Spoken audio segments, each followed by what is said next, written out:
PDF मिल जाएगी। First question से start करते हैं। फर्स्ट क्वेश्चन एक बार आप देखिएगा। क्वेश्चन नंबर वन है, अभी हम हिंदी कर रहे हैं, इसी तरह से हम अदर सब्जेक्ट की पेडागोजी भी करेंगे। पढ़िएगा, आसान सा क्वेश्चन है, कोई बहुत मुश्किल क्वेश्चन नहीं है जिसको आप नहीं समझ सकते। देखिएगा, आसान बनाया जाता है चीजों को और हम बनाएंगे। आज आपको एक एक क्वेश्चन इजी लगेगा। अगर हम बात करें क्वेश्चन नंबर 1 की, तो ये कहता है एक भाषा शिक्षिका यानी एक लैंग्वेज टीचर अपनी कक्षा की शुरुआत, आपने लैंग्वेज 1 ली हो, हिंदी 2 ली हो, फर्क नहीं पड़ता यहाँ पे, है ना, सिलेबस सेम है। एक भाषा शिक्षिका अपनी कक्षा की शुरुआत सामान्यतः यानी जनरली सामान्यतः कुछ निश्चित परिस्थितियां देकर, भैया ये सर्टेन सिचुएशंस हैं, कोई कहानी है, कोई प्रश्न पूछना है, कुछ प्रश्न प्रस्तुत करके अपने अनुभव साझा करके उस चीज के आसपास की, उस चीज के संबंध में, यानी उस चीज मतलब जो भी वो स्टोरी सुनाने वाली हैं, कोई भी चैप्टर शुरू करने वाली हैं, कोई भी पाठ जो वो पढ़ाने वाली हैं, उसके इर्द गिर्द कुछ निश्चित परिस्थितियां देती हैं, कुछ प्रश्न पूछती हैं, अपने अनुभव शेयर करती हैं। इससे क्या होगा, इसको हम पूर्व ज्ञान को जांचना कहते हैं, या बच्चे के पूर्व ज्ञान से जोड़ना कहते हैं। यानी जो प्रीवियस नॉलेज है, जो ओल्ड नॉलेज है, जो बच्चा जानता है, जो वो लेके आया है अपने घर से, उससे आप कनेक्ट कर रहे हैं नए चैप्टर को। ये पढ़ाने का बेस्ट तरीका होता है ना। प्रीवियस नॉलेज टेस्टिंग जैसी चीज आपने लेसन प्लान, पाठ योजना कभी बनाई होगी तो आपको याद होगा। तो पठन पूर्व के कार्य हैं, ये पठन के दौरान के कार्य हैं, निरंतर चलने वाले कार्य हैं, या पठन पश्चात के कार्य हैं। मतलब भाई कक्षा की शुरुआत में पढ़ लीजिए, एक भाषा शिक्षिका अपनी कक्षा की शुरुआत सामान्यतः है कुछ निश्चित परिस्थितियां, प्रश्न या अनुभव के द्वारा कर रही हैं। मतलब शुरुआत भी नहीं हुई है अभी, पठन पूर्व के कार्य हैं, वो पाठ आप पढ़ने वाले हैं, है ना, वो पाठ आप पढ़ने वाले, लेसन अभी स्टार्ट होने वाला है, उससे पहले ये कुछ सवाल हैं जो, या ऐसी कुछ भूमिका बनाना है, रेडी कर रहे हैं। अगर थॉर्नडाइक के नियम को देखें हम, लॉ ऑफ रेडीनेस को, तो ये तत्परता का सिद्धांत पे कहीं ना कहीं बेस्ड है ये क्वेश्चन, कि पहले बच्चों को तैयार तो महसूस कराएं, है ना। तो अगर बच्चा तैयार होगा, नहीं तो फिर वही होगा कि आप घोड़े को कुएं तक ले जा सकते हैं, पानी के पास तक ले जा सकते हैं, पिला नहीं पाएंगे। तो ये जरूरी है कि बच्चा तैयार हो। तो ये पठन पूर्व के कार्य हैं, एक्टिविटीज बिफोर रीडिंग है। इतनी बात क्लियर है, कोई मुश्किल बात नहीं है, बहुत आसान से सवाल हैं। थोड़े थोड़े आप अगर इनको प्रैक्टिस भी कर लेंगे, सिर्फ प्रैक्टिस सेशंस भी देख लेंगे, तो भी आप बहुत अच्छा कर पाएंगे। ठीक है। प्रीवियस ईयर दिवाली की साफ सफाई में मम्मी ने नौकरानी बना दिया है। कुमारी अगर मम्मी देख रही होंगी ना कंचन, ये तो आज बना देंगे, अब तक बनाया हो ना बनाया हो। देखिएगा एक बार, अगर हम बात करें पठन के दौरान के कार्य, भाई पठन के दौरान तो जब रीडिंग चल रही होगी, ड्यूरिंग रीडिंग अभी तो शुरू ही नहीं हुई है रीडिंग, ठीक। निरंतर चलने वाले कार्य हैं, अभी कहां कुछ चला है, अभी तो शुरुआत है। पश्चात मतलब ये तो आफ्टर रीडिंग हो गया, होमवर्क टाइप, उसकी तो बात ही नहीं हो रही। तो पठन पूर्व के कार्य, ए option is the right answer over here. आगे बढ़ेंगे, नेक्स्ट क्वेश्चन का आप पोल देंगे।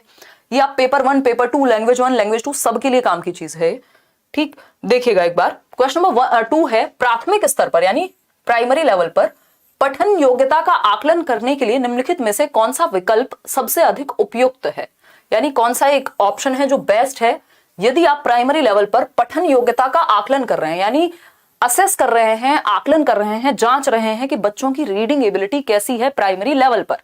ज्यादा अंतर नहीं आता, यहां प्राइमरी नहीं भी लिखा होता तब भी आंसर यही होता, ठीक है ना। तो प्राथमिक स्तर पर पठन योग्यता का आकलन कि बच्चों की रीडिंग एबिलिटी कितनी है, कैसी है, इसी क्वेश्चन को इंग्लिश में बदल के दे देगा, दैट्स इट। इसलिए मैं ट्रांसलेट करके डिस्कस करती हूं कि आपके सामने यही क्वेश्चन जब इंग्लिश में आए, क्योंकि सिलेबस अलग नहीं है, हिंदी इंग्लिश पेडागोजी का सब सेम है, यानी लैंग्वेज पेडागोजी का।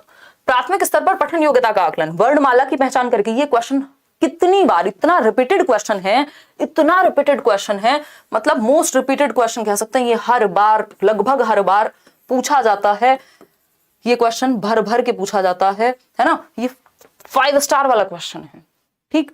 वर्णमाला की पहचान करना, मे बी विराम चिन्हों का ज्ञान कि कहां कौन सा विराम चिन्ह लगाना है, पाठ को समझना या पठन में प्रवाह। एक बात बताइए, आप पठन योग्यता का आकलन कर रहे हैं, देखना इसमें गलती की होगी ज्यादातर लोगों ने, पोल दिखाओ कितने लोगों ने कौन सा आंसर किया है। चलो बहुत बढ़िया, ए ऑप्शन कह रहे हैं 56% लोग, मतलब सबका जवाब गलत है। सही का कितना है दिखाना जरा। चलिए भगवान की दुआ से 32% लोग हैं जिनका उत्तर सही है, बाकी सब जो हैं वो 68% लोग गलत आंसर दे रहे हैं। और ये हमेशा रिपीट होता है क्वेश्चन और हमेशा गलती करते हैं आप हर साल इसमें।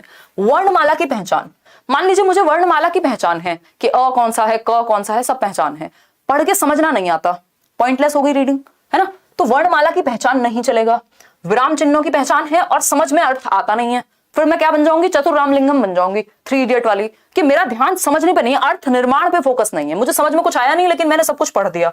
तो पाठ को समझना ये सबसे ज्यादा महत्वपूर्ण होता है, इसको अर्थ निर्माण कहते हैं। दूसरे शब्दों में हर साल इसी को घुमा करके अर्थ निर्माण पूछा करता था, लेकिन आपको घुमा दिया आंसर ने। सिर्फ 32% लोग सही उत्तर दे पाए। अर्थ निर्माण, पाठ को समझना, पठन में प्रवाह, आप बहुत फ्लुएंटली पढ़ लेते हैं, प्रवाह से पढ़ते हैं, समझ में कुछ आता नहीं है, तो ऐसे बच्चे को रट्टू तोता कहेंगे, ठीक ना। तो प्राथमिक स्तर पर हो चाहे कोई भी स्तर हो, यहां पर पठन योग्यता का आकलन करने के लिए निम्नलिखित में से कौन सा विकल्प सबसे अधिक उपयुक्त है। यानी आप जांचना चाहते हैं कि बच्चे में रीडिंग एबिलिटी है कि नहीं है, तो उस केस में सबसे ज्यादा जरूरी है कि आप सबसे पहले यह जांचेंगे कि पाठ को समझना, बच्चा पाठ को पढ़ के समझ पाता है कि नहीं, अर्थ निर्माण, मीनिंग मेकिंग हो रही है कि नहीं हो रही है। इंग्लिश में भी एक क्वेश्चन आता है as it is, meaning making हो रही है कि नहीं है। अर्थ निर्माण अगर नहीं कर पाएगा तो कितनी भी प्रवाह से पढ़े, कितने भी अच्छे ढंग से कॉमा की और फुल स्टॉप की जानकारी हो, कितनी भी बढ़िया वर्णमाला के रट्टे लगाए हो, सब व्यर्थ हो जाएगा। तो C option is the right answer. इसी बात पे आप करेंगे खुश होकर के लाइक शेयर, और अपने दोस्तों के साथ भी शेयर इसलिए करेंगे क्योंकि ये फ्री के नंबर है, हिंदी इंग्लिश पेडागोजी या लैंग्वेज पेडागोजी के, बहुत आसान है। अगर आपने सीडी भी पढ़ी हुई है, थोड़ा सा दिमाग आप लगाएंगे, चुटकियों में उड़ा जाएंगे क्वेश्चन, ठीक। क्वेश्चन नंबर 3 है संप्रेषणीय भाषा शिक्षण में, यानी जब आप कम्युनिकेशनल लैंग्वेज टीचिंग की बात कर रहे हैं, है ना, कम्युनिकेटिव लैंग्वेज टीचिंग, इंग्लिश में भी सेम रहता है, CLT कहते हैं इसको, याद होगा आपको इंग्लिश पेडागोजी के अगर आपने एक भी चैप्टर पढ़ा है, CLT कम्युनिकेटिव लैंग्वेज टीचिंग, यानी कम्युनिकेशन बेस्ड लैंग्वेज टीचिंग, जिसमें बच्चे को कम्युनिकेशन करना आ जाए, में प्रमुख रूप से ध्यान दिया जाता है। किस बात पे ध्यान दिया जाता है, बताइए बताइए बताइए। फर्स्ट ऑप्शन है शिक्षार्थियों को सहज वक्ता के रूप में बोलने के लिए प्रोत्साहित करने पे, जो कि बात गलत नहीं है, कि बच्चा नेचुरली अपने आप को एक्सप्रेस कर पाए, इसके लिए आप क्या करेंगे, एनकरेज करेंगे। ठीक लग रही है बात, अभी के लिए मार्क कर लेते हैं। बी ऑप्शन है लक्ष्य भाषा के रूप पर केंद्रित होकर के। लक्ष्य भाषा होती है टारगेट लैंग्वेज, इंग्लिश में इसको कहते हैं टारगेट लैंग्वेज, मतलब जिस भाषा को आप स्कूल में सिखाना चाहते हैं। आप एक इंग्लिश मीडियम स्कूल में पढ़ रहे हैं, वहां टारगेट लैंग्वेज क्या है, इंग्लिश है। आपकी मदर टंग मातृभाषा क्या है, हो सकता है हिंदी हो, पंजाबी हो, गुजराती हो, कुछ और हो। तो लक्ष्य भाषा के रूप में केंद्रित होना ये नहीं होता। कम्युनिकेटिव लैंग्वेज टीचिंग में आपका फोकस रहता है बच्चा कम्युनिकेट करे, ये नहीं है कि आपकी भाषा में कम्युनिकेट करे या जिस भाषा में आप चाह रहे हैं उसमें कम्युनिकेट करे, वो पहले अपने आप को व्यक्त तो करे, तो ये तो गलत हो जाएगा। शिक्षार्थियों, ये होता है आपका डायरेक्ट मेथड में, जिसको आई थिंक हिंदी में डायरेक्ट को जो भी कहेंगे एक बार लिख के बताना मेरे को। डायरेक्ट मेथड वो हिंदी में भी होता है और इंग्लिश में भी, तो वो डायरेक्ट मेथड में होती है आपकी ये टारगेट लैंग्वेज की, कि आप इंग्लिश मीडियम स्कूल में तो आप इंग्लिश ही बोलेंगे, वो है। शिक्षार्थियों को संप्रेषणीय दक्षता प्रदान करने पर यह बात भी सही है कि बच्चों को एटलीस्ट वो बेसिक कम्युनिकेटिव एबिलिटी तो हो उनमें कि वो अपने आप को एक्सप्रेस कर पाए, जरूरी है, ठीक है ना। क्लियर है बात। फिर आता है डी ऑप्शन, अभ्यास एवं प्रयोग द्वारा उच्चारण पर।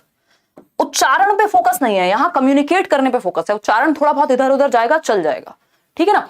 तो यहां पे 2 ऑप्शन हमें सही लग रहे हैं। ऐसा पेडागोजी में होता है टाइम्स के जब सही लगते हो, ठीक है ना।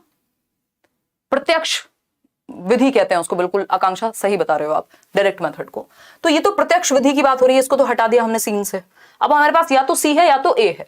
तो संप्रेषणीय भाषा शिक्षण में प्रमुख रूप से ध्यान दिया जाएगा कि बच्चे को सहज वक्ता के रूप में एनकरेज किया जाए, बात ठीक है। शिक्षार्थियों को संप्रेषणीय दक्षता प्रदान करने पर ऑप्शन सी को आपके CBSE ने सही माना है, हालांकि ए गलत नहीं था, है ना। कोई व्यक्ति अगर आपको एक ही गलत बात कहे कि ये ए गलत है, गलत नहीं है ये, बट क्योंकि बोर्ड ने आंसर सी कंसिडर किया है इसलिए सी सही है। सी भी गलत नहीं था, ए भी गलत नहीं था यहां, क्योंकि बच्चे कम्युनिकेट कर पाए सहज रूप से अपने आप को, इस चीज के लिए प्रोत्साहित किया जाता है। बट यहां पे ये बात कर रहे हैं कि जब हम कम्युनिकेटिव लैंग्वेज टीचिंग की बात कर रहे हैं तो हम बच्चे को दक्ष बनाएं कि एटलीस्ट वो अपने आप को एक्सप्रेस कर पाए। इसको एनकरेज तो तब करोगे ना जब उसके अंदर वो दक्षता हो, तो इसलिए ज्यादा बेटर ऑप्शन सी को मान लिया। अदरवाइज ए गलत नहीं था, बट इसके सामने वीक हो गया, तो C option is the right answer. आगे बढ़ेंगे, क्वेश्चन नंबर 4 पर चलेंगे। यह विधि जो शारीरिक क्रिया एवं भाषा के समन्वयन पर आधारित है उसे डैश कहते हैं। बताइएगा फटाफट से, कौन सी विधि की बात हो रही है जो शारीरिक शारीरिक क्रिया एवं भाषा के समन्वयन पर आधारित है। यानी शारीरिक क्रिया करके आप भाषा सिखा रहे हैं कि इतना बड़ा भेड़िया था, है ना, या ए फॉर एप्पल, तो एप्पल बना के दिखा रहे हैं आप हाथों से या वॉट एवर इट इज। मछली जल की रानी है तो आप मछली बन के दिखा रहे हैं, ठीक है ना। ये क्या है, ये कहलाता है टोटल फिजिकल रिस्पॉन्स। इंग्लिश में भी ये क्वेश्चन सेम रहता है, TPR बोलते हैं इंग्लिश पेडागोजी में इसको, और हिंदी में बोलते हैं पूर्ण शारीरिक प्रतिक्रिया, है ना। होपफुली आपने आंसर सही दिया होगा। पूर्ण शारीरिक प्रतिक्रिया यानी शारीरिक क्रियाओं के थ्रू, जब आप मछली की बात कर रहे हैं तो आप कह रहे हैं मछली जल की रानी है, मतलब आप फिजिकल एक्टिविटी, आप कह रहे हैं बच्चों को मेरे पीछे रिपीट करो वैसी ही फिजिकल एक्टिविटी जो मैं करा रही हूं, कोई कविता या कोई पाठ पढ़ाते हुए, तो इसको पूर्ण शारीरिक प्रतिक्रिया, टोटल फिजिकल रिस्पॉन्स कहते हैं। कार्य आधारित भाषा अधिगम, ऐसा नहीं है कि कोई वर्क बेस्ड है, कोई सहयोगात्मक संप्रेषणात्मक, नथिंग, शारीरिक क्रियाओं का प्रयोग किया गया है, पूर्ण शारीरिक प्रतिक्रिया कहते हैं। सिंपल फैक्चुअल क्वेश्चन है, इसमें मैं और आप कुछ नहीं कर सकते। इस सीधा टू द पॉइंट क्वेश्चन पूछा है, जैसे पूछ लिया हो कि प्याजे की कितनी स्टेजेस हैं, वैसा क्वेश्चन था, ये फैक्चुअल क्वेश्चन था, ठीक है ना। क्वेश्चन नंबर 5 देखिएगा एक बार, क्वेश्चन नंबर 5 देखिए फटाफट से और जवाब दीजिए। बुनियादी साक्षरता, जो बेसिक लिटरेसी की हम बात करते हैं, एवं संख्या ज्ञान, जो आपका नंबर नॉलेज है एक तरह की, कि पूर्व अपेक्षित शर्तें क्या हैं। मतलब जब आप बेसिक लिटरेसी की बात कर रहे हैं या न्यूमरेसी स्किल्स की बात कर रहे हैं, तो उसमें फर्स्ट प्री रिक्वेस्ट क्या है, शर्त क्या है, बताइएगा।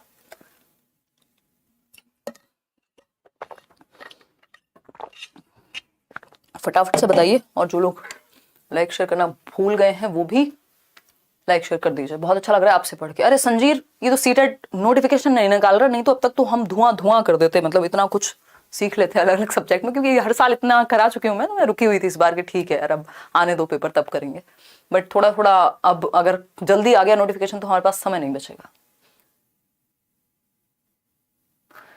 देखिएगा, अगर हम बात करें बुनियादी साक्षरता की, तो इसमें पता नहीं आप लोग कौन सा आंसर सही मान रहे हैं, बट सुनना, बोलना एवं अंक गणित, सीधा अंक गणित की बात नहीं हो रही, बेसिक न्यूमरेसी स्किल्स, जोड़ घटाना, कुछ बातों में आप बेसिक कैलकुलेशन सीख जाएं, सीधा अंक गणित नहीं। पढ़ना, लिखना एवं अंकों के साथ मूल क्रियाएं, जो बेसिक एक्टिविटीज हैं, के पढ़ना लिखना सीख रहे हैं, साथ में थोड़ी बेसिक न्यूमरेसी स्किल्स आपकी आ गई। कैसे भैया, ये 5 पेन थे, 4 पेन थे, इसमें से 2 मैंने किसी को दे दिए, कितने बचे, तो भाषा भी सीख रहे हैं आप और गणित भी सीख रहे हैं, इसको हम बेसिक न्यूमरेसी स्किल्स कहते हैं। तो बी ऑप्शन यहां सही है, पढ़ना लिखना एवं अंकों के साथ मूल संक्रियाएं, बेसिक एक्टिविटीज। लिखना पढ़ना और पर्यावरण अध्ययन नहीं, बात हो रही थी संख्या ज्ञान की, पर्यावरण कहां से आ गया, अंकों के साथ खेलना, खेलने पे बात नहीं है, इससे बेहतर ऑप्शन हमारे पास बी है, तो B is the right answer over here. आगे बढ़ेंगे नेक्स्ट क्वेश्चन पे, क्या कहता है नेक्स्ट क्वेश्चन, बताइए फटाफट से। आगे बढ़ेंगे क्वेश्चन नंबर 6 देखिएगा, क्वेश्चन नंबर 6 देखिएगा, मिलेंगे यार नोट्स भी मिलेंगे। कैसे होगा धुआं, मेटाफोरिकली समझते हो चीजें, लिटरली नहीं, लिटरली यहाँ धुआं नहीं करेंगे हम, मेटाफोरिकली करेंगे, है ना। ये सांकेतिक है ये बात, इसको लिटरल नहीं लेना है।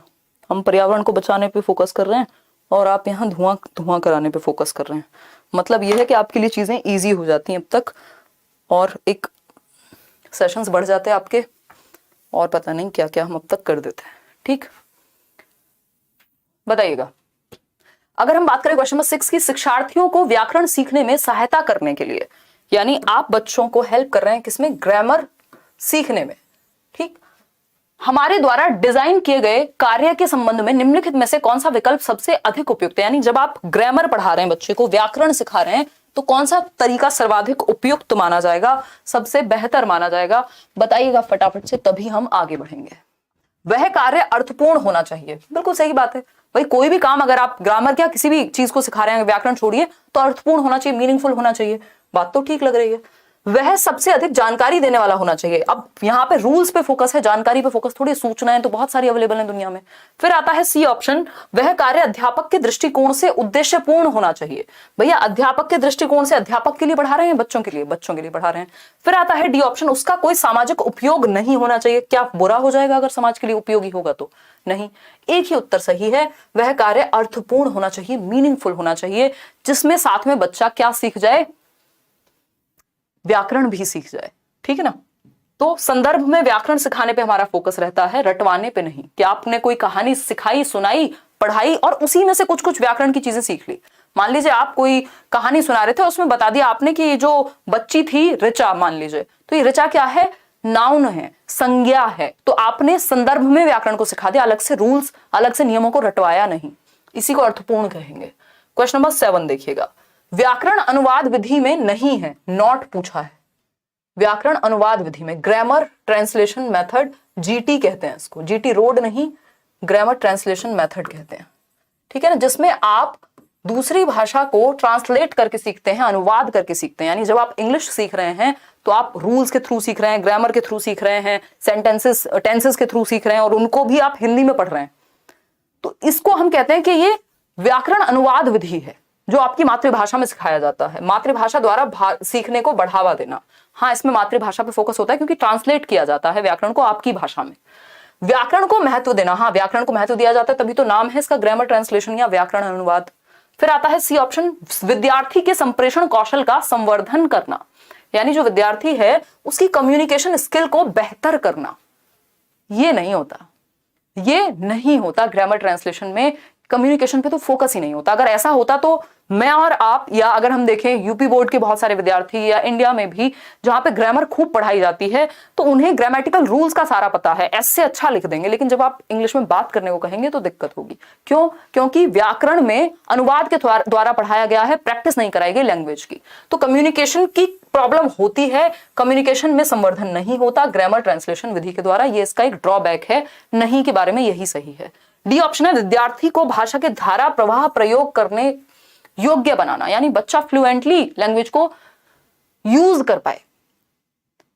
योग्य तो वो बन जाएगा, बस संप्रेषण पे फोकस नहीं है, क्योंकि वो यूज कर पाएगा। यूज किस में करेगा? ऐसे राइटिंग में कर सकता है, रूल्स को समझने में कर सकता है, रीडिंग में कर सकता है, रीडिंग इससे अच्छी होती है, लेकिन कम्युनिकेशन अच्छी नहीं होती, जो कि सी ऑप्शन में कहा है, और जो नहीं होता वही पूछा था। क्वेश्चन नंबर 8 देखिएगा, अगर आप एक सेशन भी अच्छे से समझ लेते हैं ना, हिंदी पेडागोजी, इंग्लिश पेडागोजी, आपके कॉन्सेप्ट्स क्लियर होने शुरू हो जाएंगे। कोई कह रहा दीदी हंसो ना, हाँ अभिषेक, यहाँ चुटकुले का आलम बनाया हुआ है हमने, है ना। आज पहली बार हम आपका हिंदी का क्लास कर रहे हैं। मुस्कान बहुत बढ़िया, हाँ इस साल शायद ये पहली क्लास है हिंदी की, है ना। देखिएगा एक बार क्वेश्चन नंबर 8 देखिए, निम्नलिखित में से कौन सा सत्य नहीं है, यानी गलत है। इस क्वेश्चन में इन्होंने जो मजे लिए हैं, बस अभी आपको पता लगेगा, आप जवाब दीजिए, है ना, बताइएगा फटाफट से। आधे लोग लाइक नहीं करते, कोई बात नहीं अंजलि, कोई बात नहीं है, ये हम आउट ऑफ लव करते हैं आप लोगों के लिए ये जो सेशंस हैं, अदरवाइज ये सेशंस नहीं भी होंगे तब भी कोई दिक्कत नहीं है ना। सीडीपी इनफ आपको पढ़ा दी गई है। देखिएगा ये आउट ऑफ लव है, जिसको अच्छा लगे वो लाइक करे, जिसको अच्छा ना लगे वो बिल्कुल ना करे।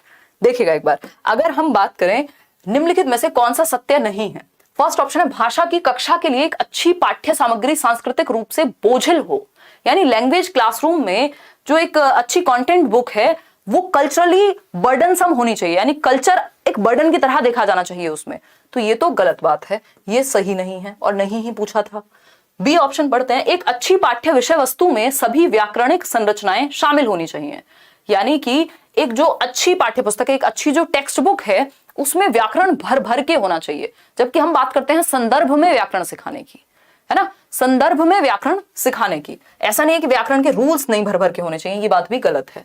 सी ऑप्शन है, भाषा की कक्षा के लिए एक अच्छी पाठ्य सामग्री विद्यार्थियों के लिए प्रासंगिक और रुचिकर होनी चाहिए। देखिए ये बहुत अच्छी बात है, अगर आपसे कोई पूछे व्याकरण कैसे पढ़ाना है, आप कहेंगे प्रासंगिक या संदर्भ में पढ़ाना है। जब आप कोई कहानी या कोई कविता सिखा रहे हैं तो उसी से जुड़ा हुआ कुछ कुछ आप व्याकरण की चीजें सिखा सकते हैं, अलग से रटवाने की जरूरत नहीं होती। ये आजकल का परिप्रेक्ष्य है और इंटरेस्टिंग भी हो। तो ये तो यस वाली बात हो गई कि हाँ ऐसा होना चाहिए, लेकिन हमसे पूछा क्या है, नो, क्या नहीं होना चाहिए। डी ऑप्शन है, एक अच्छा पाठ्य सामग्री वह है, एक अच्छी पाठ्य सामग्री वह है जो अच्छी खासी लंबी हो, यानी लेंदी हो, बच्चा बोर हो जाए, दब जाए उस पाठ्य सामग्री के नीचे, इतनी भारी होनी चाहिए बच्चे के वजन से ज्यादा नहीं, ये भी खराब है। तो 3 चीजें इसमें ऐसी हैं जो गलत हैं, एक चीज है जो सही है। हमसे पूछा था क्या सही नहीं है, तो 3 चीजें हैं जो सही नहीं है, मतलब 3 आंसर होने चाहिए इस उत्तर के। सीबीएसई ने कहा हाँ चलो ऐश करो, फर्स्ट सेकंड और फोर्थ तीनों सही हैं। तो अगर आपने पेपर में फर्स्ट सेकंड फोर्थ में से कोई भी एक लगाया होता तो 1 नंबर आपको मिल जाता। तो ऐसी गलतियां बोर्ड भी करते हैं जो एग्जाम ले रहे हैं, मतलब कि आपके सर में दर्द हो जाए, वहां आप सोचो अरे ये तो एक ही ऑप्शन है जो नहीं के बारे में, कहीं ये क्वेश्चन में तो कोई गड़बड़ नहीं थी, है ना। इतनी बात क्लियर है। तो यहां पे तीनों ऑप्शन सही हैं, फर्स्ट सेकंड और फोर्थ। सी ऑप्शन जो है वो ऑपोजिट था। क्वेश्चन नंबर 9, देखिएगा एक बार, निम्नलिखित में से कौन सा विकल्प पठन पूर्व गतिविधि, अभी जो फर्स्ट क्वेश्चन हमने किया था उसमें हम एक्टिविटी बिफोर रीडिंग की ही बात कर रहे थे कि टीचर जो है अपने अनुभवों से जोड़े, कुछ कहानी किस्से सुनाए, पूर्व ज्ञान का बारे में जाने बच्चे के, ये सारी बातें हो रही थी। तो कौन सा विकल्प बच्चे के पूर्व ज्ञान को जानने के बारे में सहायक है? पाठ्य सामग्री का अनुवाद करना, अगर ट्रांसलेशन कर देंगे तो इससे पूर्व ज्ञान का कोई संदर्भ, कोई संबंध नहीं है, जस्ट ट्रांसलेशन कर दिया, इसमें प्रीवियस नॉलेज कहाँ टेस्ट हुई? कोई टेस्ट नहीं हुई। बी ऑप्शन है अनुमान लगाने का कार्य। ये बात सही है कि जब आप प्रीवियस नॉलेज टेस्ट करते हैं, जब आप पढ़ाने से पहले कुछ कुछ चीजें टेस्ट कर रहे हैं या अपने अनुभव शेयर कर रहे हैं, कोई गतिविधि करा रहे हैं, तो बच्चा अनुमान लगाएगा कि आज हम पढ़ने क्या वाले हैं। भाई आप जब पढ़ाने जाते थे, याद होगा आपको, मुझे याद है टीचिंग ट्रेनिंग में अपनी, तो पहले हम क्या पूछते थे, कुछ कुछ आसपास के सवाल पूछते हैं पूर्व ज्ञान को जांचने के लिए कि अच्छा बच्चों आपने बादल देखे हैं, तो अच्छा फिर घुमा फिरा के हम लाएंगे कि आज हम बारिश को समझेंगे, है ना। वैसे ऐसा कोई टॉपिक होता नहीं है। तो अनुमान लगाने का कार्य आप करते हैं, ये बात सही है पढ़ने से पहले। शिक्षार्थियों को पाठ्य सामग्री का सारांशीकरण करने के लिए कहना, भैया कॉन्क्लूजन तो लास्ट में निकालोगे, पहले पता तो हो कहानी क्या है, कॉन्क्लूजन तो तब निकालेंगे, कॉन्क्लूजन तो ब्रेकअप के बाद निकालते हैं, पहले कैसे निकालोगे? ठीक। व्याकरणिक संरचनाओं का शिक्षण, यानी आप ग्रामेटिकल स्ट्रक्चर्स पढ़ाने लग जाओगे, चैप्टर पढ़ाया नहीं है, पहले ग्रामेटिकल स्ट्रक्चर पढ़ाओगे तो बच्चे तो डर के भाग जाएंगे, पहले ही वर्ड मीनिंग रटवाने लग गए। नहीं, अनुमान लगाने का कार्य, यानी आप प्रिडिक्ट करने लगते हैं, पठन पूर्व गतिविधि से आपको प्रिडिक्शन दिमाग में आ जाती है, अनुमान लगाने लगते हैं कि हो सकता है आज मैम ये चैप्टर पढ़ाने वाली हूं, क्योंकि आपने 2-4 क्वेश्चन उस टॉपिक के अराउंड, उस पार्ट के आसपास के पूछे हैं, तो अनुमान लगाएगा बच्चा। B option is the right answer. Question number 10 देखिएगा एक बार, क्वेश्चन नंबर 10 पढ़िएगा एक बार, पोल में जवाब दीजिएगा। किसी पाठ्य सामग्री में, यानी कोई कंटेंट बुक है, टेक्स्ट बुक है, में अंतर्निहित क्रियाओं और विचारों के पात्र या दर्शक के रूप में स्वयं को रखकर लिखने संबंधी कार्य डैश के अंतर्गत आते हैं। यानी कोई एक स्टोरी पढ़ी, कोई मूवी देखी और आप खुद को रख रहे हैं उस कैरेक्टर की जगह पर और तब सोच रहे हैं, है ना, आप बन गए हैं सेंटर ऑफ अट्रैक्शन, उस स्टोरी के जो मेन पात्र हैं आप बन गए हैं और अब आप अपने आप को सेंटर में रख के सोच रहे हैं। इस तरह के काम को क्या कहते हैं? पहला ऑप्शन है एक्स्ट्रापोलेटिव, यानी किसी के स्थान पर स्वयं को रखना। तो ये तो उन्होंने खुद ही जवाब दे दिया, इतनी लंबी कहानी लिख दी आपके लिए कि अगर आप थोड़े से भी स्मार्ट होंगे तो आंसर आप मार्क कर देते हैं यहाँ पे। बोधात्मक प्रश्न, कुछ बोध करने के बारे में बात हो रही है, नहीं।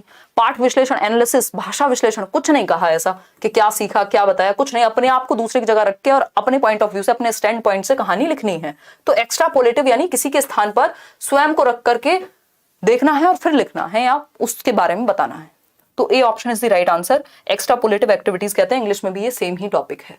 क्वेश्चन नंबर 11 देखिएगा, भाषा कक्षा में काव्य, यानी जो साहित्य है या काव्य बेसिकली पोइट्री है, उसकी जब हम बात कर रहे हैं, लैंग्वेज क्लासरूम में जब हम पोइट्री की बात कर रहे हैं तो उसका मुख्य उद्देश्य क्या है, ये पूछा है हमसे। फटाफट से बताइएगा ताकि हम आगे बढ़ सकें। ये जो रेड और ग्रीन इमोजी बना बना के भेजते रहते हो आप लोग, क्या सोचते हो डर जाएगा गब्बर इससे? है आप इतनी मेहनत कर रहे हो फिर लाइक नहीं कर रहे। अरे श्यामा आप क्वेश्चन अटेम्प्ट करो यार, दिल पे मत ले जाया करो। ये मैं हंसी मजाक थोड़ा माहौल बनाने के लिए कहती हूँ, लाइक से कुछ होता नहीं है, मतलब ऐसा कुछ, बस ये दिल की खुशी के लिए होते हैं लाइक्स। देखिएगा एक बार,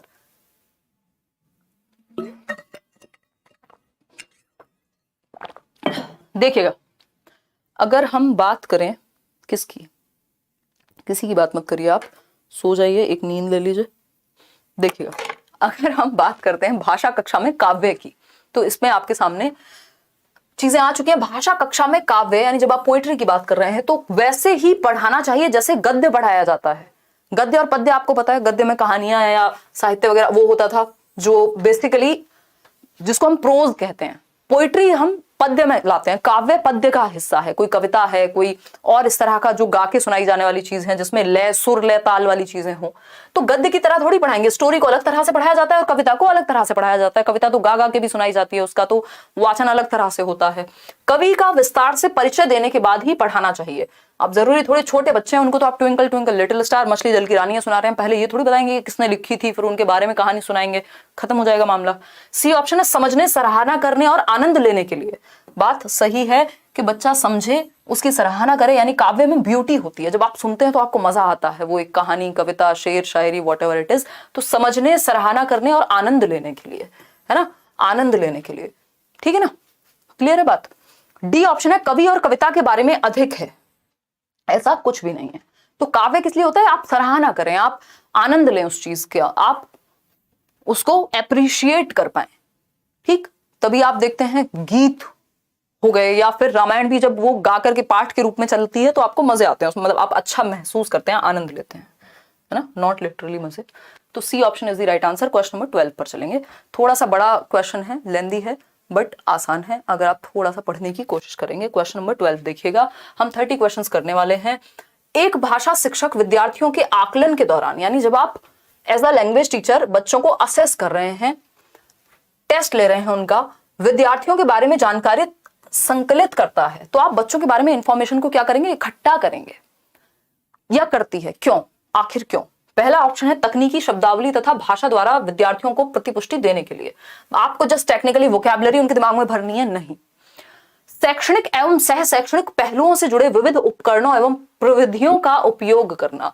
यह बात सही है कि आप स्कोलेस्टिक और को स्कोलेस्टिक, करिकुलर और को करिकुलर एक्टिविटी से जुड़ी हुई ऐसे उपकरणों का प्रयोग करेंगे कि बच्चे को आप होलिस्टिक रूप में, कॉम्प्रिहेंसिव रूप में, व्यापक रूप में, सतत एवं व्यापक मूल्यांकन की बात हो रही है, जान सकें। बी ऑप्शन सही लग रहा है। फिर भी सी ऑप्शन देखेंगे, उनके निष्पादन के आधार पर यानी उनकी परफॉर्मेंस के आधार पर उन्हें उत्कृष्ट, औसत एवं कमजोर श्रेणी में वर्गीकृत करना, यानी बच्चों को लेबल करना कि ये बेस्ट है, ये एक्सीलेंट है, ये वीक है, ये नहीं करना होता, बच्चे को लेबल नहीं करना होता। भाषा की कक्षा में अधिक से अधिक शिक्षण सहायक सामग्री के उपयोग के उद्देश्य के लिए, ऐसा नहीं कि सिर्फ टीचिंग लर्निंग मटेरियल के चार्ट ज्यादा से ज्यादा भर दो क्लास में, है ना, टीचिंग लर्निंग मटेरियल का फुल यूज करो, ज्यादा से ज्यादा करो, ऐसा भी नहीं है। तो बी ऑप्शन सबसे बेहतर है, बच्चे की भलाई में है कि आप आकलन इसलिए करते हैं ताकि आप बच्चे को होलिस्टिकली, सर्वांगीण रूप से आकलन कर सकें उसका, और उसके अंदर की जो क्षमताएं हैं उनको बाहर लेकर के आ सकें। क्वेश्चन नंबर 13 देखिएगा, बहुत ही प्यारा सा सवाल। क्या पूछा है, पाठ्यक्रम के दौरान शिक्षार्थी की कठिनाइयों, यानी बच्चे को जहां डिफिकल्टी महसूस हो रही है, उनके ज्ञान में रिक्तता, जहां कमी रह गई है, रिक्तता बोले तो गैप, ठीक है, और गैप बोले तो आपके दिमाग में गैप सुनते ही डायग्नोज करना आना चाहिए, डायग्नोस्टिक टेस्टिंग आनी चाहिए, है ना, ये दिमाग में बिठा लीजिए आप। डायग्नोज को हिंदी में क्या कहते हैं, अब वो बता दे तो फिर तो आप आंसर मार्क कर देंगे, है ना, आप तो फिर आंसर मार्क कर देंगे। हिंदी अगर बता दी तो ऐसे कैसे चलेगा। अच्छा राहुल, जान गए हम आप सैदपुर से हैं, बहुत गलती हो रही, कोई बात नहीं, आप फिर भी नहीं हंसी, हंसने की बात तो होनी चाहिए, है। देखिएगा एक बार, अगर हम बात करें क्वेश्चन नंबर 13 की, तो ये कहता है जब आप पाठ्यक्रम के दौरान, जब आप सिलेबस पढ़ा रहे हैं, सिलेबस करा रहे हैं, उस टाइम पे जो कठिनाइयां आ रही हैं बच्चों को, या जहां गैप्स हैं तथा कौशल में कमी, जो भी स्किल में उनकी वो लैक कर रहे हैं, जहां पर भी को ज्ञात करने के लिए एक परीक्षण विकसित किया गया है, यानी एक टेस्ट बनाया गया है ताकि आप बच्चे के गैप्स को जान सकें, तभी तो फुलफिल करेंगे। भाई पहले बच्चे की प्रॉब्लम पता होगी तब तो आप उसको ठीक करेंगे। तो इसको उपलब्धि परीक्षण नहीं कहते। उपलब्धि परीक्षण तो अचीवमेंट टेस्ट होता है, जिसमें बस ये पता चलता है कि कितना अचीव किया है। जब गैप की बात हो रही है तो ये निदानात्मक परीक्षण है, यानी ये डायग्नोस्टिक टेस्ट है, यानी रिक्तियों का पता लगाया जाएगा। और इस डायग्नोस्टिक टेस्ट, निदानात्मक परीक्षण के बाद रेमेडियल टीचिंग यानी उपचारात्मक शिक्षण होता है। याद रखिएगा, हमेशा पहले निदान होगा, फिर उपचार किया जाएगा, उपचारात्मक शिक्षण बाद में होगा। अगर आपको बुखार है 10 दिन से, तो आप पहले टेस्ट करा के पता लगाएंगे परेशानी क्या है, बाद में उस रिपोर्ट के आधार पे आपके लिए दवाइयां लिखी जाएंगी। क्लियर बात है, ठीक है ना। ये प्रवीणता परीक्षण है कि मास्टरी कितनी हो गई है, श्रेणी परीक्षण नथिंग। तो D option is the best answer over here. आगे बढ़ेंगे क्वेश्चन नंबर 14 पर। देखिएगा ये क्या कहता है। पोर्टफोलियो के बारे में एक क्वेश्चन आता ही है। निम्नलिखित में से कौन सा विकल्प पोर्टफोलियो आकलन के बारे में सही नहीं है। ध्यान से पढ़िएगा, सही नहीं है। 3 इडियट वाले कान खड़े करेंगे, ध्यान से देखेंगे। सही नहीं है क्या पूछा है, ये बताना है आपको, ये नहीं कि जो सही है। कोई कह रहा है मेरे पास भी सेम शर्ट है, ठीक है, बहुत अच्छी बात है, इससे ज्यादा अच्छी बात मैंने आज तक नहीं सुनी है। देखिएगा एक बार, अगर हम बात करें किस चीज की, क्वेश्चन नंबर 14 की, अभी 15 क्वेश्चन और है, इस पे फोकस कर लो। धनंजय धन्यवाद। देखिए, ओहो हो, आज तो मैं ज्यादा ही एनर्जी में, अपने ही हाथ में चोट लग गई। देखो, अगर हम बात करते हैं निम्नलिखित में से कौन सा विकल्प पोर्टफोलियो आकलन के बारे में सही नहीं है। पोर्टफोलियो में बेसिकली बच्चे की सारी अचीवमेंट्स, उसकी सारी चीजें होती हैं जो उसके बारे में अच्छाइयां हैं, जो भी उसने स्पेशल किया है। पोर्टफोलियो जैसे आप देखते हैं कि मॉडलिंग करने के लिए लोग बनवाते हैं, फोटो खिंचवाते हैं सुंदर सुंदर, ऐसे बच्चे का पोर्टफोलियो बनाया जाता है, जिसमें पिक्चर फॉर्मेट में या कोशिश की जाती है जो भी उसके बारे में उसकी अचीवमेंट्स हैं उन सबको एक साथ आकलित करके, संग्रहित करके रखा जाए। बेसिकली प्रोग्रेसिव रिपोर्ट है। पोर्टफोलियो आकलन विद्यार्थियों के अधिगम के प्रमाण प्रदान करता है, ऐसा नहीं है। पोर्टफोलियो आकलन विद्यार्थियों के अधिगम के प्रमाण प्रदान करता है। हाँ, सही बात है कि बच्चा कैसे सीख रहा है उससे पता लगेगा, आपको प्रमाण मिल जाएगा उस पोर्टफोलियो फाइल में, ठीक है। यह विद्यार्थियों को अधिक स्वतंत्र बनाने में सहायक है। हाँ, क्योंकि बच्चे को फीडबैक मिलेगा तो वो अपने आप में अपने ही लिए उसको फीडबैक मिलेगा तो वो बेहतर सीखेगा इंडिपेंडेंटली। दोनों बातें सही हैं, बट पूछा क्या है जो सही नहीं है। यह विद्यार्थियों के चिंतन को पोषित करता है तथा अपने अधिगम की स्वयं निगरानी करने में सहायक करता है। यानी बच्चा अपने आप ही अपने जो लर्निंग है और अपनी जो थिंकिंग प्रोसेस है उससे रेगुलेट कर पाएगा, अपनी लर्निंग प्रोसेस को दिशा दे पाएगा। सही बात है। फिर तो एक ही ऑप्शन बचता है जो गलत होगा। अब ऐसा तो है नहीं, पांचवा ऑप्शन तो यहाँ हो नहीं सकता, फिर भी पढ़ेंगे। पोर्टफोलियो आकलन विद्यार्थी के अधिगम का एक बार में किया जाने वाला आकलन है। ये एक बार में नहीं होता, over the period of time, अलग अलग महीने में, अलग अलग टाइम पे, और ये अलग अलग क्लासेस में भी आपका ट्रांसफर हो सकता है। तो ये डी ऑप्शन है कि एक बार में नहीं होता, over the period of time होता है, समय के साथ होता है। D option. क्वेश्चन नंबर 15 देखिएगा, व्याकरण की कक्षा में हमें पहले, यानी जब आप ग्रामर पढ़ रहे हैं तो हमें क्या करना चाहिए, व्याकरणिक रूप कैसे बनते हैं इसकी व्याख्या करनी चाहिए। कौन सा नियम कहां से आया, नियम तो समझ नहीं पाते, कहां से आया ये समझा दो बच्चे को, चक्कर आ जाएंगे, बेचारा बेहोश हो जाएगा। बी ऑप्शन है, सामान्य चर्चा के द्वारा व्याकरण के रूप में प्रस्तुत करने चाहिए। यानी नॉर्मल डिस्कशन में डिस्कस करते करते संदर्भ में आपने रूल्स भी बता दिए। हाँ, अच्छी बात लग रही है सुनने में। अनियमित रूपों की व्याख्या करनी चाहिए, मतलब एवं जो अलग अलग रूप हो सकते हैं किसी नियम के, पहले नियम आया नहीं है बच्चों को, आप उसको और कंफ्यूज कर दो डिफरेंट चीजें बता के। उनके सामाजिक कार्यों का वर्णन करना चाहिए। जी नहीं। सामान्य चर्चा के द्वारा व्याकरण के रूप में प्रस्तुत करना चाहिए, यानी नॉर्मल डिस्कशन हो रहा है क्लासरूम में, बच्चे कोई स्टोरी पढ़ रहे हैं और वहीं व्याकरण संदर्भ में, प्रसंग में, प्रासंगिक रूप से व्याकरण कॉन्टेक्स्ट में सिखाना है व्याकरण, ना कि रटवाना है। तो B option is the right answer. तो ये आपका एक पेपर का डिस्कशन खत्म हुआ। अब आते हैं 15 क्वेश्चन और हैं। इसमें पेपर 1 पेपर 2 दोनों के मिक्स्ड क्वेश्चंस हैं, लैंग्वेज 1 लैंग्वेज 2 दोनों के मिक्स्ड क्वेश्चंस हैं। फटाफट से आंसर कीजिएगा, सिलेबस चेंज नहीं हुआ है। अगर आप इन क्वेश्चंस को प्रैक्टिस करना मिस करते हैं तो आप बहुत बड़ी गलती कर रहे हैं, है ना। क्यों? क्योंकि सिलेबस सेम है, ऑनलाइन के पेपर हैं, पेपर 1 पेपर 2 सबके लिए सब कुछ सेम है, लैंग्वेज 1 लैंग्वेज 2 पेडागोजी सेम है सबकी।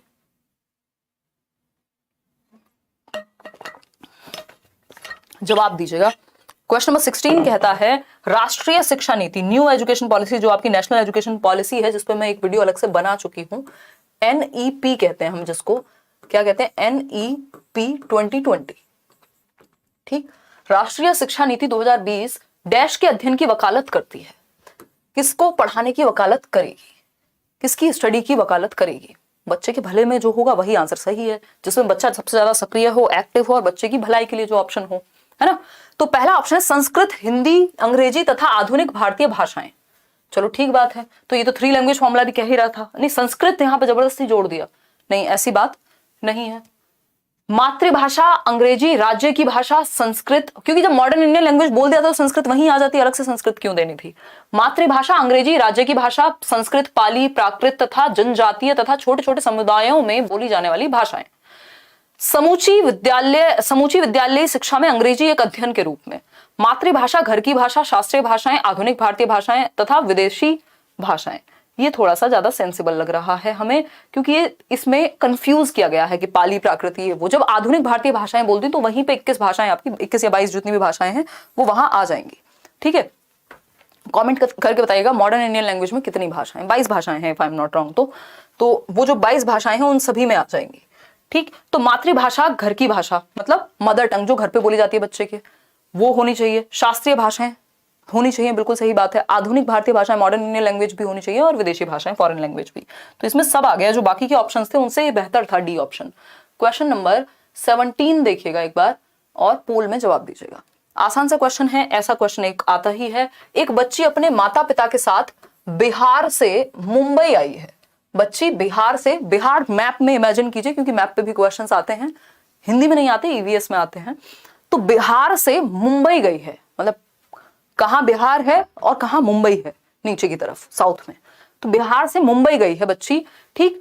तथा वह विद्यालय में हिंदी संस्कृत, स्कूल में बच्ची हिंदी पढ़ रही है, संस्कृत पढ़ रही है, अंग्रेजी सीखती है, तथा अपने पड़ोस एवं विद्यालय में जो भी उसके आसपास का माहौल है, जिस माहौल में वो मुंबई में रह रही है, और विद्यालय में जो बच्चे हैं उनसे वो अपने मित्रों से क्या है, मराठी भाषा को अधिग्रहित कर रही है, अर्जन कर रही है। एक होता है लैंग्वेज एक्विजिशन जिसको हम भाषा अर्जन कहते हैं, दूसरा होता है लैंग्वेज लर्निंग जिसको हम भाषा अधिगम कहते हैं। अधिगम मतलब पूरे तामझाम के साथ सीखना, किताबें हैं, रूल्स हैं, टीचर है, फलाना है, ये अधिगम है, लर्निंग है। अर्जन क्या है, आपने मजे मजे में अर्जित कर लिया, एक्वायर कर लिया। ऐसे आप रोड पे घूमते जा रहे थे, 4 सिक्के मिले, अलग अलग तरह के सिक्कों को आप अर्जित करते हुए जा रहे हैं, है ना। मतलब बेसिकली इकट्ठा करना अपने एनवायरनमेंट से। अर्जित करना जिसमें किसी किताब की जरूरत नहीं पड़ती, जब आप अपनी एनवायरमेंट से भाषा को एक्वायर कर लेते हैं, जैसे आपने अपनी मदर टंग को किया होगा, मातृभाषा को अच्छे से सीखती है। आप मराठी सीखने को किस रूप में वर्णित करेंगे? भैया भाषा अर्जन कहेंगे, यही तो कहानी मैंने अभी आपको सुनाई थी। भाई मराठी सीखना भाषा अर्जन है। स्कूल में तो मराठी नहीं सिखाई जा रही थी, बच्चे ने अपने एनवायरमेंट से, जब आप नॉम चॉम्स्की कहते हैं ऐसा कि आप अपने एनवायरमेंट से, क्योंकि आपके अंदर एक भाषा अधिग्रहण यंत्र होता है, लैंग्वेज एक्विजिशन डिवाइस कहते हैं उसको, आगे आएगा क्लासेस में, तो उसके माध्यम से बच्चा भाषा को अर्जित कर लेता है बिना किसी किताब कॉपी के। आपने भी जब अपनी मदर टंग सीखी होगी ऐसी ही सीखी होगी। अधिगम में तो फिर रूल्स चलेंगे, स्कूल में सिखाया जाता तो हम अधिगम कह देते इसको, ठीक है, लेकिन मराठी ऐसी एनवायरमेंट से सीखी है। सहारा देना मतलब स्कैफोल्डिंग, बाकी कोई ऑप्शन बनता ही नहीं है। आगे बढ़ेंगे, क्वेश्चन नंबर 18 देखिएगा। क्वेश्चन नंबर 18 देखिएगा कि ये क्या कहता है, किसी शिक्षार्थी को एक पाठ्य सामग्री पढ़ते समय, यानी कोई कंटेंट है, कोई चैप्टर है वो पढ़ रहा है, कुछ संकेत मिलते हैं जो उसे अर्थ ग्रहण की प्रक्रिया में मदद करते हैं, यानी कुछ उसको ऐसे हिंट्स मिल रहे हैं जिससे वो मीनिंग मेकिंग कर पा रहा है। यह किस रूप में जाना जाएगा? इतनी सारी लाइट्स क्यों ऑन की हैं भाई? देखिएगा एक बार, आप जवाब दीजिएगा। सिर्फ ये वाली लाइट ऑन किया करो, तभी तो एक्स्ट्रा लाइट है आज। देखो एक बार, ज्यादा वाइट वाइट दिख रहा होगा इन लोग को। देखना, अगर हम बात करते हैं किसकी, किसी की तो कर ही लेंगे, अच्छे से समझ में आ जाता है, आप समझाते हो, पढ़ने का मन ही नहीं करता, गलत टीचर, प्लीज, ग्रेट टीचर, मुझे लगा गलत टीचर कह रहे हो, आंसू आ जाते हैं मेरे, अभी मैं चक्कर खा के गिर जाती हूँ यहाँ पे। रवि बक्सर, बिल्कुल, तो आप पढ़िए ना, फिर मजा आ रहा है तो पढ़ने में क्यों कमी करनी है, ठीक है, थैंक यू मनीष। देखिए क्वेश्चन नंबर 18 देखिए, किसी शिक्षार्थी को एक पाठ्य सामग्री पढ़ते समय कुछ संकेत दिए जा रहे हैं, कुछ हिंट्स दिए जा रहे हैं ताकि वो अर्थ समझ सके। उसको अर्थ समझने में दिक्कत हो रही है तो उसको हिंट दे रहे हैं हम, ठीक, संकेत दे रहे हैं। किस रूप में जाना जाएगा इसको? सरसरी दृष्टि से पढ़ना, तो सरसरी दृष्टि से पढ़ने में कहाँ संकेत देने का टाइम मिलता है ना? बारीकी से पढ़ना, अब ये बारीकी से पढ़ना भी नहीं कहेगा, ये कहेंगे हम इसको अर्थगत संकेत, मीनिंगफुल हिंट्स हैं ये, कि बच्चा अर्थ समझ सके। बाकी चीजों पे फोकस नहीं है, वो कितना डीप जा रहा है क्या, बट उसको अर्थ समझ में आ जाए, इस चीज पे यहाँ फोकस है, तो इसलिए C option is the right answer over here. आगे बढ़ेंगे, क्वेश्चन नंबर 19 पर चलेंगे, ये कुछ ज्यादा ही तेज भाग जाता है। देखिएगा क्वेश्चन नंबर 19 देखिएगा, अगर हम कहें श्रवण की किस प्रक्रिया में मुख्य विचार समझना, यानी मेन थीम क्या है, मेन थॉट क्या है, अनुमान लगाना यानी प्रिडिक्ट करना, निष्कर्ष आरेखित करना यानी कंक्लूड करना, कंक्लूजन या इन्फेरेंस ड्रॉ करना, सारांश यानी समरी लिखना। अच्छा क्वेश्चन है, ध्यान से पढ़िएगा, किस में आएंगे, अधिगम की कौन सी प्रक्रिया में आएंगे, बताइएगा, फटाफट से बताइए। ऑफलाइन क्लास कब होगी दिल्ली में? जल्दी होगी राहुल, फ्री क्लासेस देंगे आपको सीटेट के लिए, है ना, हम कमाल करते रहते हैं। देखिएगा फटाफट से बताइए, करियर पर क्लास हुई थी, सीटेट के बैच में नहीं हुई होगी ना, एक्स्ट्रा क्लास दी थी आपको 2 इस बार। एक बार कहो कि आप मेरी, मैं इतनी सुंदर हूं, मैं क्या करूं, पढ़ाई पे फोकस नहीं है, ब्लॉक करा देंगे, फिर रोते रहना है। देखो एक बार, अगर हम बात करें श्रवण की किस प्रक्रिया में मुख्य विचार समझना, यानी मेन थीम समझ पा रहे हैं आप, अनुमान लगा पा रहे हैं, निष्कर्ष निकाल पा रहे हैं और सारांश यानी समरी लिख पा रहे हैं, तो इसको उदोन्मुखी या अधोमुखी कहेंगे, या सूचना के लिए श्रवण या सूचनात्मक श्रवण। देखो सूचना की तो यहाँ बात हुई नहीं है, यहाँ बात हो रही है कि पहले विचार समझ रहे हैं, अनुमान लगा रहे हैं, निष्कर्ष निकाल रहे हैं और सारांश की बात कर रहे हैं, यानी अर्थ पे फोकस है। जब अर्थ पर फोकस होता है तो हम जाते हैं किधर, मतलब बेसिकली आप अर्थ को समग्र रूप में सीख रहे हैं, भाषा को समग्र रूप में सीखना कहते हैं इसको, कि आप मीनिंग यानी अर्थ निर्माण कर पा रहे हैं। ये होता है अधोमुखी श्रवण प्रक्रियाओं में, ठीक है, अधोमुखी श्रवण प्रक्रियाओं में, शायद इंग्लिश में इसको हम टॉप डाउन अप्रोच कह सकते हैं। अगर हम बात करते हैं उन्मुखी की, तो इसमें आपका वर्ड मीनिंग या हम कहें जो आपके फिल इन द ब्लैंक्स, जो छोटी छोटी चीजें हैं, ये बॉटम अप जैसी अप्रोच हो जाएगी, तो वो आएगी। तो ये यहाँ पे नहीं होगा क्योंकि अर्थ पे फोकस है, तो अधोमुखी होगा।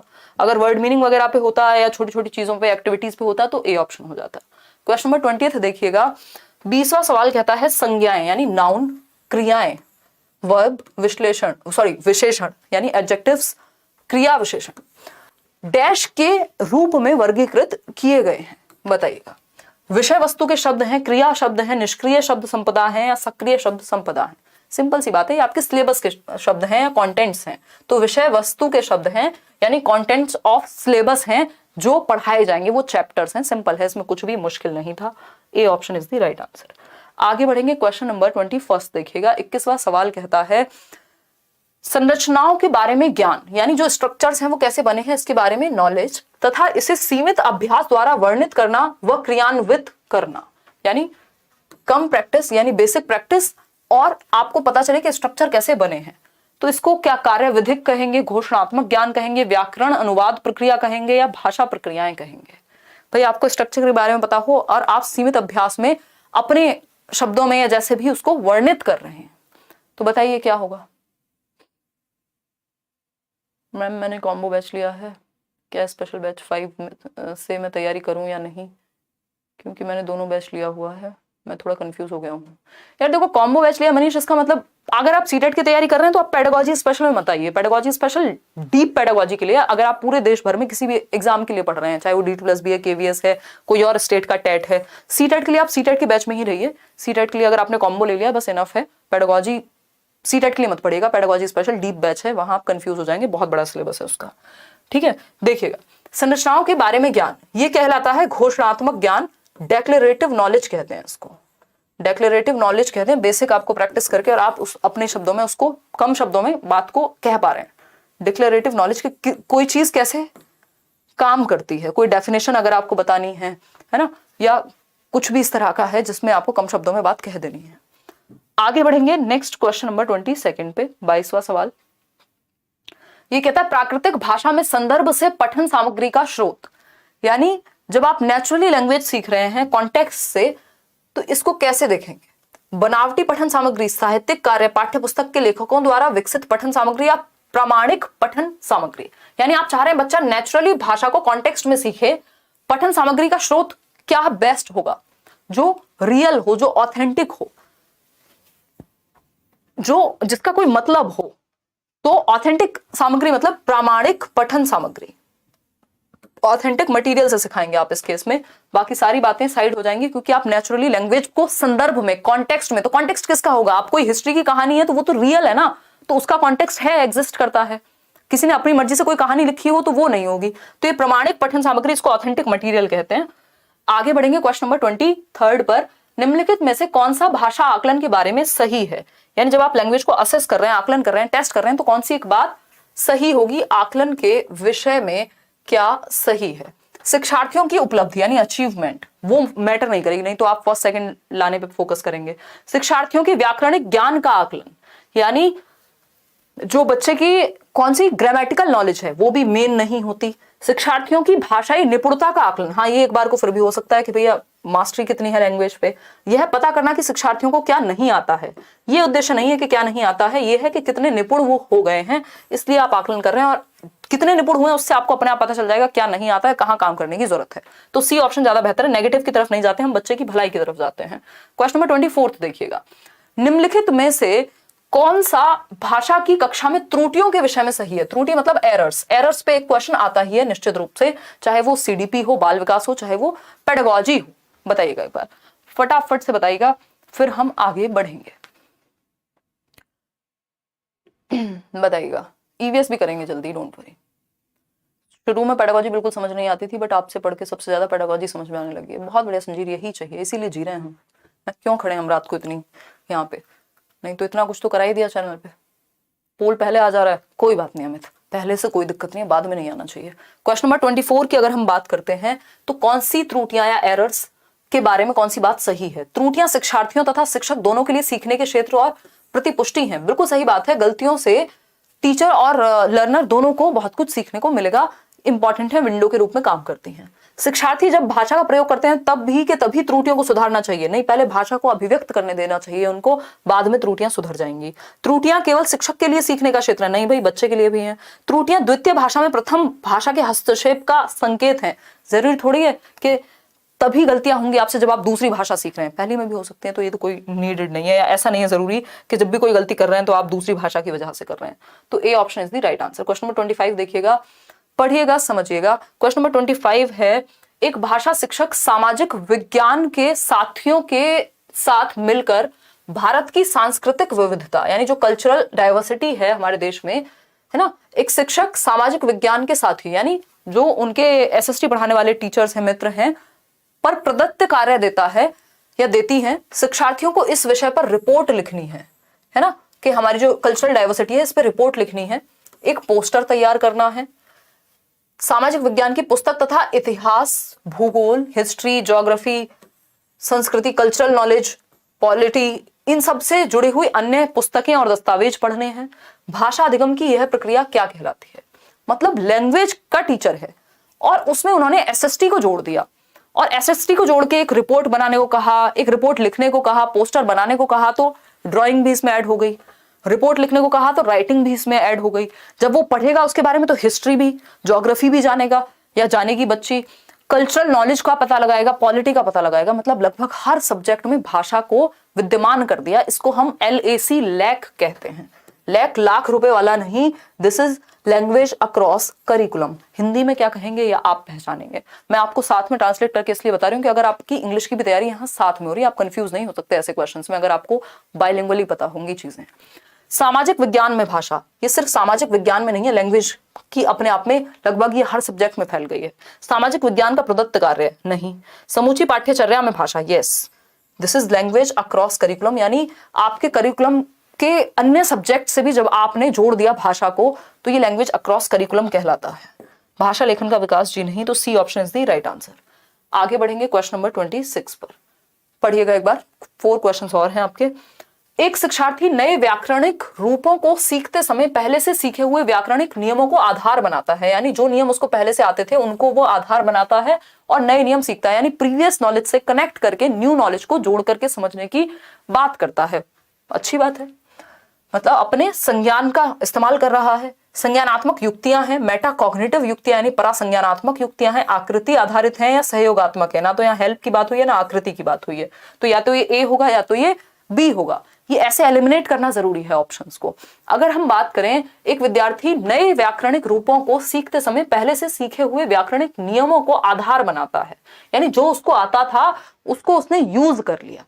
ऐसा नहीं कि कुछ प्लान किया, कुछ रिव्यू किया और समथिंग लाइक दैट, ऐसी थिंकिंग अबाउट थिंकिंग बात नहीं हो रही है, मेटाकॉग्निटिव नहीं है। CDP से ज्यादा हार्ड है, कैसे इसका पेडागोजी सही होगा? नवाज, अभी आप पहला सेशन है ये, है ना, अगर आप किसी के 10 साल की मेहनत को या 1 साल की मेहनत को, 6 महीने की मेहनत को अपनी 2 दिन की मेहनत से कंपेयर करेंगे तो आपको खराब ही लगेगा अपने बारे में। तो जब ये पहला सेशन है हिंदी पेडागोजी का, मैंने आपको बताया कि आप लेट्स लर्न पे ही हिंदी पेडागोजी की प्लेलिस्ट देख लीजिए या फिर आप मैराथन सेशन देख लीजिए हिंदी पेडागोजी का जो मैंने कराया हुआ है, उसके बाद ये क्वेश्चंस अटेम्प्ट कीजिएगा, आपकी चीजें ईजी हो जाएंगी। 2-4 दिन प्रैक्टिस कीजिए मेरे साथ। पहले दिन या शुरुआत में सब कुछ मुश्किल ही लगता है ना, तो ऐसा नहीं कि उससे मुश्किल है, वो आपने पढ़ी इतने अच्छे से है, इतनी बार हम डिस्कस कर चुके हैं तो वो आपको इजी लगने लगी है CDP। मेटाकॉग्निटिव युक्तियां, जी नहीं, इसमें संज्ञानात्मक युक्तियां हैं। ये क्या है? कॉग्निटिव स्किल्स हैं, आपके दिमाग की स्किल्स वो यूज कर रहा है, अपनी थिंकिंग, रीजनिंग, प्रॉब्लम सॉल्विंग, इन सब का इस्तेमाल किया है उसने। क्वेश्चन नंबर 27 देखिएगा।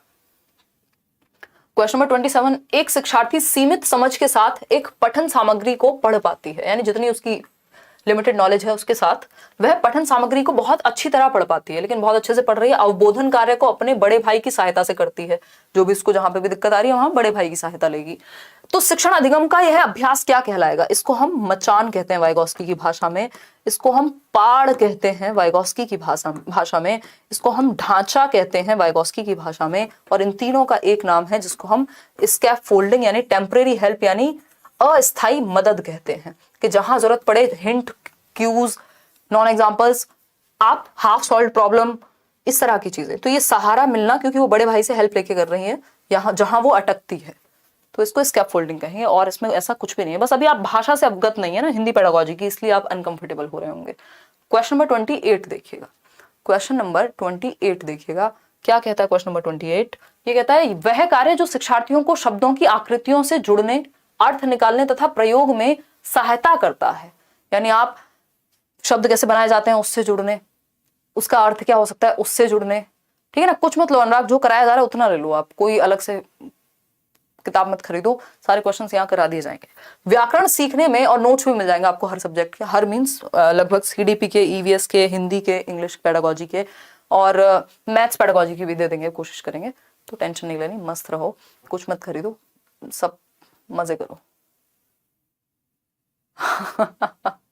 अच्छा सना, कोई बात नहीं, अब अच्छे से समझ में आएगा आपको। अगर हम बात करें वह कार्य जो शिक्षार्थियों को शब्दों की आकृतियों से जुड़ने, अर्थ निकालने, प्रयोग करने की बात करें तो व्याकरण सीखने में संप्रेषणात्मक कार्य है, अर्थ ग्रहण करने के लिए भाषा सीखने का कार्य है, व्याकरण सीखने के लिए संरचनात्मक कार्य है, या कार्य विधिक व्याकरण सीखना है। शब्दों की आकृति, अर्थ निकालने तथा प्रयोग करने, तो व्याकरण सीखने में संप्रेषणात्मक कार्य है, अर्थ ग्रहण करने के लिए भाषा सीखने का कार्य है। बताएंगे आप फटाफट से, फिर हम आगे बढ़ेंगे।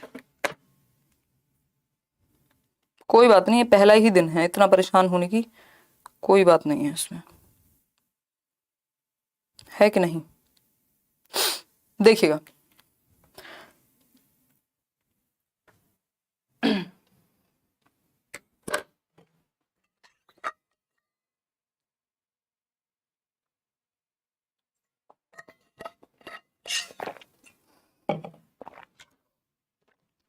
क्वेश्चन है वह कार्य जो शिक्षार्थियों को शब्दों की आकृतियों से जुड़ने, अर्थ निकालने तथा प्रयोग करने, यानी यूज भी कर रहे हैं आप लैंग्वेज को, तो व्याकरण सीखने में शब्दों की आकृतियां, व्याकरण सीखने में संप्रेषणात्मक कार्य है, या अर्थ ग्रहण करने के लिए भाषा सीखने का कार्य है। अर्थ ग्रहण की यहाँ एज सच मेन बात नहीं हुई है, संप्रेषण यानी प्रयोग की बात हुई है, साथ में अर्थ की बात हुई है, तो यानी कम्युनिकेटिव लैंग्वेज टीचिंग की बात हो रही है कुल मिलाकर के। व्याकरण सीखने में संप्रेषणात्मक कार्य है, यानी एक ऐसा कार्य है जो कम्युनिकेटिव वर्क है, जिससे आप लैंग्वेज को, उस व्याकरण का इस्तेमाल भाषा में कर पाए। क्वेश्चन नंबर 29 है, सेकंड लास्ट क्वेश्चन है आज के लिए। निम्नलिखित में से कौन सी व्याकरण सीखने में सचेतनता में वृद्धि करने वाली रणनीति है, यानी कि आप कॉन्शियसली व्याकरण सीख रहे हैं, उसके लिए व्याकरणिक इकाइयों को नियम की तरह प्रस्तुत करना तथा पृथक रूप से, देखो अलग थलग डीकॉन्टेक्स्ट करके, डीकॉन्टेक्चुअलाइज्ड वे में नहीं पढ़ाते, व्याकरण अलग से नहीं रटवाते, तो ये तो गड़बड़ हो जाएगी। व्याकरण भाषा को संदर्भ में प्रस्तुत करना, शिक्षार्थियों के संज्ञान में लाना, वह प्रयोग करने के योग्य बनाना तथा बाद में उनका ध्यान इसके नियमों की ओर दिलाना, ये बेटर लग रहा है। व्याकरण पुस्तक अथवा अभ्यास से नहीं, पुस्तक और अभ्यास से नहीं रटवाते, व्याकरण से जुड़े प्रश्न, पठन सामग्री अथवा वृत्तांत और अभ्यास द्वारा नहीं। कॉन्टेक्स्ट में है बी ऑप्शन, संदर्भ में व्याकरण सिखाना सबसे बेहतर है, जिससे बच्चे बेसिकली जब आप स्टोरी सुना रहे हैं तो वो कनेक्ट कर पाएंगे कि इसमें ग्रामेटिकल चीजें कौन सी थी। जब आप बताएंगे कि अच्छा अगर हम इसमें बात करें विशेषण की, तो ये जो लोमड़ी की चतुराई थी, ये विशेषण था उसके बारे में, और लोमड़ी क्या है, जो भी उसका नाम होगा वो संज्ञा थी, तो आप संदर्भ में व्याकरण सिखा रहे हैं, तो वो बेटर है बी ऑप्शन। आज के लिए आखिरी सवाल, क्वेश्चन नंबर 30 देखिएगा। अधिगम के सिद्धांत के रूप में रचनावाद का विश्वास है, यानी ये क्या है, कंस्ट्रक्टिविज्म के बारे में बात कर रहे हैं, रचनावाद जिसमें पियाजे और वाइगोस्की बिलीव करते हैं। क्या है कंस्ट्रक्टिविज्म? कंस्ट्रक्टिविज्म यानी रचनावाद, यानी बच्चा सक्रिय रूप से ज्ञान का निर्माण करता है, रचना करता है, इसीलिए इसका नाम रचनावाद है, क्योंकि बच्चा क्या है, एक्टिव होगा यहाँ पे, है ना, बच्चा एक्टिव एक्सप्लोरर होगा। देखिएगा, अगर हम बात करते हैं तो पहला ऑप्शन है बच्चे कक्षा कक्ष शिक्षण के माध्यम से नवीन ज्ञान प्राप्त करते हैं, यानी बच्चे तो यहाँ एक्टिव नहीं है, कक्षा कक्ष शिक्षण पे डिपेंडेंट है, टीचर पे डिपेंडेंट है। भाषा संरचनात्मक अभ्यास के द्वारा सिखाई जाती है, यानी संरचनाओं में, स्ट्रक्चर्स में तोड़ के, जी नहीं। सभी शिक्षार्थी एक ही तरह से सीखते हैं, बिल्कुल भी नहीं, इंडिविजुअल डिफरेंसेस का ध्यान रखा जाएगा, चाइल्ड सेंटर्ड है ये। बच्चे अपने पूर्व ज्ञान से जोड़कर सीखते हैं, यानी बच्चा सबसे ज्यादा एक्टिव कहाँ है, यही है, या बच्चे की भलाई में यही